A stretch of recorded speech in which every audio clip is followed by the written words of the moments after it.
যে নির্বাচনের মানে তারিখ ঘোষণা নিয়ে অন্তর্বর্তী সরকারের মধ্যে এক ধরনের ঢাক ঢাক গুড়গুড় আছে। তারা স্পষ্ট করে কোনো কিছুই বলে না। বলে সমস্যাটা কি? ওনারা বলে দিন আমি আগামী বছরে জুন ইলেকশন করব। এর আগে আমাদের কাছে মনে হচ্ছে আমরা প্রস্তুতি নিতে পারবো না, হয়ে গেল। কিন্তু বলতে অসুবিধাটা কি? এই সময়ে ছোট প্যাকেজ, বড় প্যাকেজ, অমুক তুমুক, এটা কি গ্রামীণ ফোন প্যাকেজ নিচ্ছি নাকি ভাই? এগুলি কি? এটা তো কোনো ব্যাপার না, এটা বলে দিলে পারে। শোনেন, নির্বাচনের জন্য মানুষের মনে একটা আকাঙ্ক্ষা আছে। 30 বছর 32 বছর বয়স হয়ে গেছে, ভোট কিভাবে দিতে হয় সেটাই জানে না এ পর্যন্ত। ওই লোকগুলো জানে যে আমি ভোট দেওয়ার পর যারা নির্বাচিত হবে তারা আমার বাড়িতে নির্বাচিত হওয়ার পর পোলাও কুরমা পাঠাবে না, এটা তারা জানে। তারা জানে অবস্থার পরিবর্তন কি হবে, এটাও তারা জানে। বাট তাদের হলো একটা ভোট আমি দিতে চাই, আপনি ব্যবস্থাটা করেন। আপনি বলেন যে আমি এই কাজ করবো, এই কাজ করতে আমার একদিন সময় লাগবে, বলতে অসুবিধাটা কি? লজ্জা পান কেন? এখানে তো লজ্জার কিছু নাই। আপনি তো ভোট দেওয়ার জন্য আসছেন নাকি অন্য কিছু করার জন্য আসছেন? আপনার কাছে ভোট দেওয়া ভাই, অন্য আলাপ করে লাভ নাই। আমি হ্যান করবো তেন করবো এগুলো আপনার ভোট একটা নির্বাচনের ব্যবস্থা করে আপনার কাজ। এবং নির্বাচনের মাধ্যমে জনগণ ই করবে, বেছে নেবে যে তারা কাকে আগামীতে ক্ষমতায় দেখতে চায়, তারা কাদেরকে শাসন ক্ষমতায় দেখতে চায়, এটা জনগণ সিদ্ধান্ত নেবে। তো সেই সুযোগটা জনগণকে দেওয়া উচিত আমি মনে করি।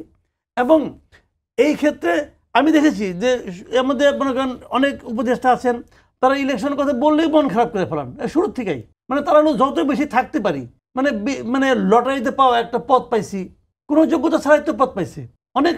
আমি বলি তো এইখানে অনেকগুলি উপদেষ্টা আছে যাদের সঙ্গে এই আন্দোলনের, এটাকে আপনি গণ অভ্যুত্থান বলেন, বিপ্লব বলেন, নৈতিক মানসিক আদর্শিক কোনো সম্পর্ক ছিল না তো। হয়ে গেছে পাওয়ারফুল মন্ত্রী, এখন তারা মন্ত্রিত্বর ক্ষমতা খাটাচ্ছে, সুবিধা পাচ্ছে, সুবিধা নিচ্ছে। কাজে এটা বলে লাভ নাই। যেমন আমি একটা উদাহরণ দিয়ে বলি, এরা তো আন্দোলন করছে, আন্দোলন করার সময় যদি বলতেন আপনি ভাই আপনি ভালোভাবে আন্দোলনটা করেন, খালি যদি জিততে পারেন, আন্দোলন যদি জয়ী হন, তাহলে নূরজাহান বেগমকে আমরা বানাবো স্বাস্থ্য উপদেষ্টা। ও তো আপনাদের মারতো। কে নূরজাহান বেগম রে ভাই? কে নূরজাহান বেগম? আছে, কিছুই করে না, বসে থাকে। তো সে কি এই আন্দোলনের ফসল? সে ডক্টর ইউনূসের ফসল। ডক্টর ইউনূস তাকে পছন্দ করছে। ডক্টর ইউনূস তার কাজের মহিলা কেন বলতে সেও মন্ত্রী কোন প্রক্রিয়ার মাধ্যমে হয়েছে? হয়নি তো। অনেক দলের তো মতামত ছিল বলে। কোন দলের মতামত ছিল ভাই? কোন দলের মতামত? কে কাকে মতামত? ওই তালিকাটা আমার দেখান, আমি কি দেখি। এইগুলি বলে লাভ নাই। মুদ্রা কথা হলো যে আপনারা দ্রুততার সঙ্গে জনগণের হাতে ক্ষমতাটা দিয়ে দেন। জনগণের হাতে কি হবে? আমি ভোট দিয়ে নির্বাচন করতে চাই যে আমি কাকে নির্বাচিত করব, সে দেশ চালাবে, সে আমার প্রতিনিধি। এরা আমার প্রতিনিধি না, সিম্পল না। এখন আন্দোলনের পরে আমাদের জন্য সরকারের জন্য গ্রহণযোগ্য একটা ক্যারেক্টার দরকার ছিল। আনডাউটলি ডক্টর ইউনূস হলো সেই ক্যারেক্টার। তাকে সবাই মিলে, অন্য কেউ আসলে আরো আওলা বস্তু, ওনাকে সবাই মিলে পছন্দ করে আনছে। ওনার একটা গ্রহণযোগ্যতা আছে, জাতীয়ভাবে আছে, আন্তর্জাতিকভাবে আছে, খুব ভালো, কোনো সন্দেহ নাই। বাট উনি নিজেই বলতেছেন এটা আমার জায়গা না, এটা not my cup of T. Okay fine, এটা ওনার জায়গা না, উনি বুঝেন এই কাজ কখনো করেন নাই। এখন উনি বলতেছেন আমি শিখতেছি, শিখেন, আমার কোনো আপত্তি নাই। যেহেতু আপনি নিজে জানেন যে এই কাজটা আপনার না, আপনি এই কাজে এক্সপার্ট না, জীবনে কখনো করেন নাই, তখন আপনার উচিত ছিল কি এমন লোককে আপনার সঙ্গে নেওয়া যারা এত এক্সপার্ট হবে, তাদের সাফল্যের কারণে আপনি যে কিছু জানেন না এটা কেউ টের পাবে না। এটাই হওয়া উচিত ছিল। আপনি হলেও তাই করতেন, আমরা হলেও তাই করতাম। উনি করছেন কি, ওনার চেয়েও আনারে কতগুলি লোকটা টুকাই নিয়েছেন। আইনার বলে কি, ওনাদেরকে আমি কিছু বলি না, কারণ আমি তো নিজেই বুঝি না, আমরা করতে করতে শিখবো। আপনি ধরেন একটা ভাই প্লেন কিনলেন, ওটা পাইলট লাগবে, আপনি একজন নিয়ে আসলেন যে সে আমার খুব পেয়ারের লোক, একটা ম্যানুয়াল ধরাই দিয়েছি, উনি পড়তে পড়তে শিখবে, ওই প্লেনে আপনি উঠবেন। জি, অসংখ্য ধন্যবাদ। উঠেন, সমস্যা নাই, পুরো জাতিকে নিয়ে উঠবেন। জি, আমরা আবার আপনার কাছে আসবো। অনেকটাই আপনার কাছেও কি মনে হয় কিনা যে নির্বাচনে অন্তর্বর্তী সরকার ধোঁয়াশা তৈরি করছে, এবং আপনারা তো বারবারই সংস্কারের পরে নির্বাচন চাচ্ছেন, বিএনপি বলছে যে আসলে অনির্দিষ্টকালের জন্য তো সংস্কার চলতে পারে না। আপনি কি মন্তব্য করবেন এই বিষয়ে? প্রথমেই হলো যেটা বলি সেটা হলো আমাদের হিসাবটা খুবই সিম্পল। আমরা একটা সংস্কারের রোডম্যাপ চাই, যে রোডম্যাপে শেষ হবে নির্বাচন, একটা পদ্ধতি, একটা মাত্রা। যেটা ভাই বলছে আমি এর সাথে একমত, যে কেন এখনো জাতীয় ঐক্যমত কমিশন গঠন করা হয়েছে, কিন্তু কি কারণে গভর্নমেন্টের থেকে বলা হচ্ছে না যে 2 মাসের মধ্যে আমরা এটার সকল মিটিং শেষ করব। 2 মাসের মধ্যে আমরা এটার মিটিং শেষ করব। 2 মাসের পরে মিটিং শেষ করার পরে আমরা মনে করেন যে সাপোজ জুন জুলাই মাসে আমরা কতটুকু করব, কিভাবে হবে, কার মাধ্যমে সংস্কার হবে, সংস্কার কোন পার্লামেন্টে হবে, সকল সিদ্ধান্ত নেওয়ার পরে জুন জুলাই মাসে হয়তো আমরা অ্যাকুরেট ডেট ডিক্লেয়ার করবো। আমরা তো এরকম একটা রোড ম্যাপ চাচ্ছি। আমরা তো কখনো বলতেছি না যে আপনি নির্বাচন আটকান, কারণ আমরা জানি বাংলাদেশকে একটা ডেমোক্রেটিক্যাল ট্রেনে বাংলাদেশকে উঠতে হবে। একটা ডেমোক্রেটিক্যাল ফেজে বাংলাদেশকে উঠতে হবে, কারণ গত 18 বছর বা একটা লম্বা সময় আমরা একটা ডেমোক্রেটিক্যাল ফেজে ছিলাম না। এবং আমরা বারবার কথা বলার সময় শুধু গত 15 বছর বা 16 বছরের উদাহরণ দিই, কিন্তু আপনি দেখুন আমাদের স্বাধীনতার 1971-এর পরে এখন পর্যন্ত আজকে আমাদের 53 বছর 54 বছর চলছে। সেই সময়ে এসে আমরা এখন পর্যন্ত একটা ফেয়ার ইলেকশন, একটা ফেয়ার পাওয়ার ট্রানজেকশন আমরা করতে পারি নাই। আপনি আবারও বলবেন একটা ইলেকশন হয়ে যাবে ইলেকশন, হোয়াট নেক্সট? আমরা 90-এ গণঅভ্যুত্থানে তো দেখেছি, মানে ভাইরা তো তখন ছিলেন, ভাইরা তখন তারা তো জানেন বিচ্রে হয়েছে, তাদের হাত থেকে কায়রা নেওয়া হয়েছে। কোথায় গেল 10 দফা? কোথায় সেই মানে মনে করেন 3 জোটের রূপরেখা? জি, ফলে মানুষ কিন্তু বারবার এগুলো দেখেছে। তো আমরা বলছি এইবার এই পুরা শোটা জনগণের সামনে হবে, ওপেন হবে, জাতীয় ঐক্যমত কমিশনের মধ্যে হবে। আমরা দেখব প্রত্যেক দল দেশের জন্য কি কি চায়, কেন চায়, এটা ওপেন আছে। এটা আমি যতটুকু জানি গভর্নমেন্টের ওয়েবসাইটেও আছে। জনগণ দেখুক, আমরা 2-3 মাস সেই ডিবেট শেষ করে একদম অফিসিয়াল একটা জুলাই চার্টার তৈরি করে আমরা ইলেকশনে যাই। এমন তো না যে আমরা বলতেছি 3 বছর ধরে আপনি এই আলোচনা চালান, কিন্তু এই আলোচনা তো 3 মাস ডিমান্ড করে, কারণ আসলেই গত 53 বছর এটা হয় না। কিন্তু আমি একটা সম্পূরক প্রশ্ন করতে চাই, সেটাও একজন বিএনপি নেতা আমির খসরু মাহমুদ চৌধুরী তিনি বলেছেন যে এই সরকারের বক্তব্যের মাঝে তিনিও হাসিনার সরকারের সুর পেয়ে পাচ্ছেন, এবং হাসিনা যেমন উন্নয়ন তারা চলে গেলে উন্নয়ন রাজনৈতিক দলগুলো করবে না এমন কথা বলতেন। অন্তর্বর্তী সরকারও বলছে যে তারা চলে গেলে আসলে সংস্কার অন্যরা করবে না, এবং তিনি বলেছেন যে সরি, এটা আপনাদের দায়িত্ব না, অর্থাৎ সংস্কার আপনাদের দায়িত্ব না বা অন্তর্বর্তী সরকারের দায়িত্ব না। আপনি কি মনে করেন? আমি তার সাথে আংশিক একমত। এই সংস্কার করার দায়িত্ব তো তত্ত্বাবধায়ক এই অন্তর্বর্তীকালীন সরকারের না, কিন্তু সংস্কারটা কতটুকু হবে, কিভাবে হবে, আমরা কোন পার্লামেন্টে সেটাকে অ্যাপ্রুভ করব, এটা তো বাংলাদেশের পলিটিক্যাল পার্টিগুলোর একটা সারা বাংলাদেশের সামনে ওপেন হইতো, তাদের তো ঘোষণা দিতে হবে। এই যে মনে করেন আমরা দেখলাম যে একটা সংস্কারের প্রপোজাল আসছে যে 2বারের বেশি কেউ প্রধানমন্ত্রী থাকতে পারবে না। সেখানে বিএনপির মতামতটা কি, যে টানা 3বার হইতে পারবে না। তার মানে কি, আপনি 2বার হন, একবার গ্যাপ দিবেন, আবার হন, কোনো সমস্যা নেই। তো সেই প্রধানমন্ত্রী তো পাওয়ারফুল। এখন এটা তো সারা বাংলাদেশ জানলো, সারা বাংলাদেশ দেখুক বাংলাদেশ যে কে কোন প্রপোজালে কি বলতেছে। আমাদের নেক্সট যে ডেমোক্রেটিক্যাল ফেজ, সেই ডেমোক্রেটিক্যাল ফেজ কিভাবে তৈরি হবে? সেই ডেমোক্রেটিক্যাল ফেজে আমি কি ওই যে মানে আমরা গল্প করতাম বন্ধুরা যে বাংলাদেশের মানুষ গণতন্ত্র বলতে কি বুঝে, বাংলাদেশের মানুষ গণতন্ত্র বলতে বুঝে হলো 5 বছর পরে ভোট, যে আমি একটা ভোট দিই, আর কি হয়, রাষ্ট্রের সাথে আমার কি সম্পর্ক, আমি এখান থেকে কি অধিকার আমার পাওয়ার, এগুলো বাংলাদেশের নাগরিক জানে না, বাংলাদেশের জনগণ জানে না। তো এইবার যদি সবার সামনে এরকম একটা ওপেন শো হয়, সবাই যদি দেখে যে বিএনপি কি চাচ্ছে, এনসিপি কি চাচ্ছে, বাকি পলিটিক্যাল পার্টিগুলো কি চাচ্ছে, তো জনগণ তার ম্যান্ডেট ঠিক করতে পারবে, সে বুঝতে পারবে কে তার পক্ষে আছে, কে তার বিপক্ষে আছে, সে শুনুক। আমরা কিন্তু বারবার আমরা বলতেছি এই জিনিসটা কোনো এরকম না যে 1000 বছরের আলোচনা করার বিষয়, কিন্তু আমাদের গত 53-54 বছরে একটা ডেমোক্রেটিক্যাল স্পেস তৈরি হয় নাই, এই সত্য, এটা অস্বীকার করার কোনো উপায় নেই। নাহলে আমাদের এখানে 2000-এর মতো মানুষের জীবন দিতে হতো না। ফলে যেহেতু এটা তৈরি হয় নাই, আমাদের কাছে একটা অপরচুনিটি আছে। আমরা সবাই মিলা সেই 3-4 মাস, সামনে 3-4 মাস, কেন আমি এটাই তো আমরা বলতেছি যে কেন গভর্নমেন্ট এখনো ডিক্লেয়ার করতেছে না যে আমি আগামী 3 মাস বা আগামী 90 কার্য দিবস আমি এই আলোচনা চালাবো। জাতীয় ঐক্যমত কমিশন প্রত্যেক দিন বসবে, প্রত্যেক পলিটিক্যাল পার্টি আসুক, তাদের ব্যাখ্যা তুলে ধরুক, জনগণ দেখুক, তারপর নিশ্চয়ই ইলেকশনের সময় জনগণের ডিসিশন নেওয়াটা অনেক বেশি শার্প হবে, তারা নিতেও পারবে। অসংখ্য ধন্যবাদ। মাসুদ কামাল ভাই, বিএনপি মহাসচিব মির্জা ফখরুল ইসলাম আলমগীর মন্তব্য করেছেন যে বিএনপি আগামী নির্বাচনে বিপুল সংখ্যাগরিষ্ঠতা পাবে, এই কারণেই আসলে অনেকে নির্বাচন পিছিয়ে দেওয়ার জন্য চক্রান্ত করছে, এবং প্রয়োজন হলে বা দেশের স্বার্থে আঘাত এলে আবারও বিএনপি মাঠে নামতে পারেন বলেও তিনি হুঁশিয়ারি করেছেন।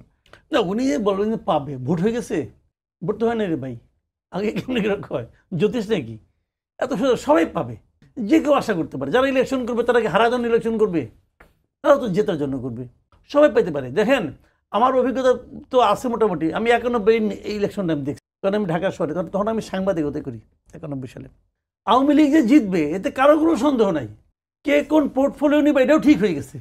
ঠিক আছে, এই সাদেক হোসেন খোকার কাছে পুরান ঢাকায় শেখ হাসিনা হারছে, এই তেজগাঁওতে মেজর মান্নান তারা কেউ চিনে না, তার কাছে শেখ হাসিনা হারছে, ভাগ্যেশ টঙ্গিপাড়ায় সে একটা সিট রাখছিল, তাহলে কি হতো তার? তো এটা কেউ জানতো? কেউ বুঝছিল যে হারবে।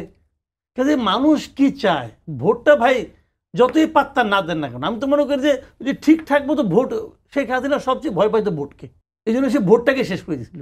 ভোট যে কোথায় যাবে, কে কাকে দেবে আপনি জানেন না, এবং গ্রামের সহজ সরল মানুষ বলেন আপনার কাছ থেকে পান বিড়ি সিগারেট নিয়ে যাওয়ার ভোট দিয়ে আসবো, এগুলো গ্রামের মানুষের কাজে।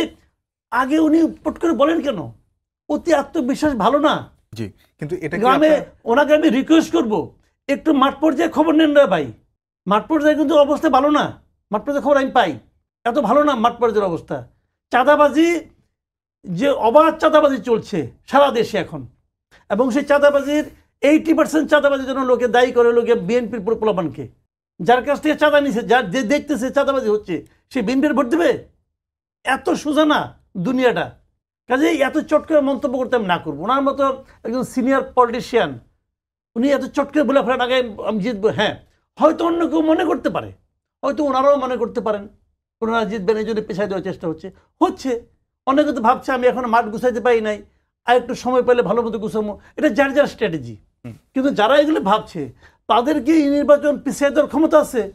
তা তো নাই। এখন জিনিসটা করতেছে হলো গিয়ে গভর্নমেন্ট। গভর্নমেন্ট কেন করতেছে? এটা কি আপনার কখনো মনে হয় কিনা যে আসলে এনসিপির যিনি আহ্বায়ক হলেন তিনি গভর্নমেন্টে ছিলেন, কিংবা এনসিপি কোনো ধরনের কিংস পার্টি হিসেবে মাঝে মাঝে বলা হয়, বিএনপির পক্ষ থেকে অনেক সময় অভিযোগ করা হয় এই এনসিপিকে কোনো ধরনের সুবিধা দেওয়ার জন্য আসলে কিছুটা টাইম বাইট করার জন্য, কিংস পার্টির ডেফিনিশন কি আমি জানি না, সরকার কিছুটা একটু বিলম্ব করছে নির্বাচনে। কিংস পার্টির ডেফিনেশনটা আমি সহজ আমি বলতে পারবো না, এটা একজন এক এক রকম দিবে। কেউ বলবে জাতীয় পার্টি কিংস পার্টি ছিল, কেউ বলবে বিএনপি কিংস পার্টি ছিল, কারণ কিং নিজে পার্টির প্রধান ছিলেন, এটা তো হতেই পারে। তো আবার 111-এর সময় কিংস পার্টি আরেক রকম ছিল, আর তারা মানে আর্মির থেকে একটা পার্টি বানানোর চেষ্টা করছিল। তো আর্মি তখন কিং ছিল না, তো কিং ছিল ফখরুদ্দিন সাহেব। তো ওটা ওইভাবে হয় না, কিন্তু হইতে পারে ক্ষমতার সঙ্গে তার সংলগ্ন। আপনি যদি ক্ষমতার সঙ্গে কাছাকাছি থাকা বলেন তাহলে এনসিপি কিংস পার্টি, এটা আমি মনে করি। এটা এই কারণে মনে করি এনসিপি আসলে বড় ক্ষতিটা করে দিয়েছে ইউনূস সাহেব নিজে। ইউনূস সাহেব বলছে না আমি ওদেরকে বললাম তোমরা একটা পার্টি করো, ওরা বলতেছে আমাদের তো কেউ চিনে না।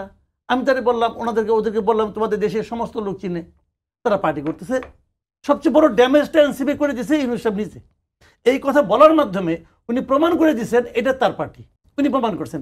আজকে আবার দেখেন 2-3টা ঘটনা বলি আমি আপনাকে। আজকে আবার সাজিদ আলম একটা স্ট্যাটাস দিচ্ছে, উনি তাকে নির্বাচিত প্রধানমন্ত্রী হিসেবে দেখার তার অনেক আকাঙ্ক্ষা 5 বছরের। তার মানে কি দাঁড়াচ্ছে যে উনিও ওই কিংকে পছন্দ করতেছেন, ওনাকে উনি ভালোভাবে কিং হিসেবে পাতে চান। আবার গতকালকে দেখলাম এক ইউটিউবার সে একটা থিওরি দিচ্ছে যে কিভাবে 2029 সাল পর্যন্ত ইউনূস সাহেবের থাকা উচিত। মিলে যায় কিন্তু এগুলো। তো এগুলি ইকুয়েশন ধরলে পরে মনে হয় যে ইউনূস সাহেব হয়তো থাকতে চান। আর ইউনূস সাহেবের একটা স্বভাব আছে, কোনো একটা পথ পেলে উনি ছাড়তে চান না, ওনার কোনো ছাড়ার ইতিহাস নাই, জোর করে ছাড়া দিলে ছাড়ে। গ্রামীণ ব্যাংকের জন্য যখন এমডি ছিলেন, গ্রামীণ ব্যাংকের নিয়মে আছে, অধ্যাদেশে আছে এমডির বয়স হবো 60 বছর, ওনার পর জন্য 71 বছর। তখন উনি আদালতের রায়ের কারণে ওনাকে ওখান থেকে সরতে হয়েছে, উনি তাও সরতে চান নাই। 10 বছরকে আপনি থাকবেন আমি থাকুক, আপনার এই অনুষ্ঠান ধরেন 40 মিনিটের, আপনার 55 মিনিট প্রথমে চালামো, এটা হবে? তো ওনার টেনুর লোক পর্যন্ত 60 পর্যন্ত, উনি 71 পর্যন্ত রয়েছেন, লজ্জাও পান না। না না, ওনাকে এটা তো উচিত না। এরকম আকাঙ্ক্ষা তো এই সরকারের নেই বলে অনেকে কে বললো মন্তব্য নেই? করে থাকেন। কে বললো নেই? আমি তো বলি আছে, নমুনা তো তাই কয়। অনেকটা আপনার কাছে একই প্রশ্ন যে আপনারা কি মনে করেন কিনা যে আপনারা এক ধরনের সরকারের, যদি অস্বীকার করে থাকেন বরাবরই, তারপরও আপনাদের কি এই তকমাটাকে আপনারা কাটাতে পারবেন কিনা? এবং বিএনপি মহাসচিব যেমনটা মন্তব্য করেছেন যে তারা বিপুল সংখ্যাগরিষ্ঠতা পাবে বলে আপনারা অনেকটা বিলম্ব করার জন্য চেষ্টা করেন নির্বাচন। আমি কয়েকটা জাস্ট ফ্যাক্ট বলি, তাহলে আলাপটা শেষ। যেমন মাসুদ কামাল ভাই নিজেই বলছেন যে সারা বাংলাদেশে গ্রাম শহর বিভিন্ন মফস্বল এলাকায় চাঁদাবাজির এক বিশাল মহোৎসব চলতেছে। সেই মহোৎসবের 80% মতো বিএনপির লোকজনের নাম আসতেছে। তো বিএনপির লোকজন কয়জন জেলে আছে? নাম আসতেছে 80% লোকজনের, ভাইয়ের দেওয়া রেফারেন্স অনুযায়ী যে তাদের নাম আসতেছে হলো তারা বিএনপির সাথে যুক্ত। তাহলে বিএনপির কয় % লোক জেলে আছে? খুব সিম্পল না, মানে নাম আসতেছে 80%, তার মানে তো কিছু মানুষ গ্রেপ্তার হচ্ছে। ও কতজন? তাহলে এখন আমাকে বলতেছে যে আমরা হলাম সরকারের কাছে সাহায্য নিচ্ছি। তাহলে এইটা সাহায্য না? তাহলে গ্রেপ্তার হচ্ছে না কেন? কেন আইন শৃঙ্খলা বাহিনী ব্যবস্থা নিতে পারছে না?